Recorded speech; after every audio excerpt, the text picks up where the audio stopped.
उसी गांव में अर्जुन नाम का एक गरीब लकड़हारा रहता था। वह बहुत ईमानदार था, लेकिन उसकी किस्मत हमेशा उसका साथ नहीं देती थी। एक दिन जंगल में लकड़ी काटते समय उसकी कुल्हाड़ी गहरी खाई में गिर गई। वह बहुत परेशान हो गया। उसने हाथ जोड़कर कहा, हे भोलेनाथ, मैं गरीब हूं, पर कभी किसी का बुरा नहीं किया। मेरी मदद करो। अचानक आसमान में बादल गरजने लगे, हवा तेज चलने लगी और सामने एक उजाला फैल गया। उस प्रकाश से स्वयं भगवान शिव प्रकट हुए। जटाओं में गंगा, माथे पर चंद्रमा और गले में सर्प।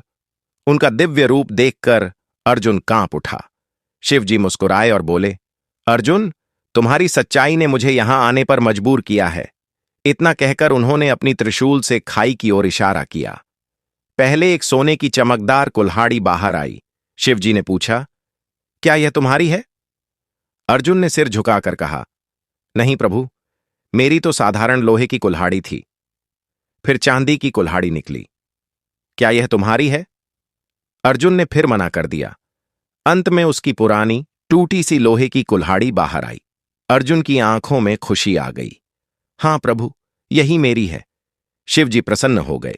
बोले, तुमने लालच नहीं किया, इसीलिए मैं तुम्हें तीनों कुल्हाड़ियां देता हूं। याद रखो, सच्चाई और संतोष सबसे बड़ी ताकत है। अर्जुन खुशी खुशी गांव लौटा और सबको यह चमत्कार बताया। लेकिन गांव का एक लालची व्यक्ति यह सुनकर जंगल गया और जानबूझकर अपनी कुल्हाड़ी खाई में फेंक दी। उसने भी शिवजी को पुकारा। भोलेनाथ प्रकट हुए, पर इस बार उनका चेहरा गंभीर था। जब सोने की कुल्हाड़ी निकली तो उस व्यक्ति ने तुरंत कहा, हां प्रभु, यही मेरी है। शिवजी की तीसरी आंख हल्की सी चमकी। उन्होंने कहा, झूठ और लालच का फल हमेशा बुरा होता है, और वे अंतर्धान हो गए। उस व्यक्ति की असली कुल्हाड़ी भी उसे कभी नहीं मिली। उस दिन से गांव वालों को समझ आ गया कि भोलेनाथ सिर्फ दयालु ही नहीं, बल्कि न्यायप्रिय भी हैं। जो सच्चे मन से उन्हें याद करता है, उसकी वे हमेशा रक्षा करते हैं।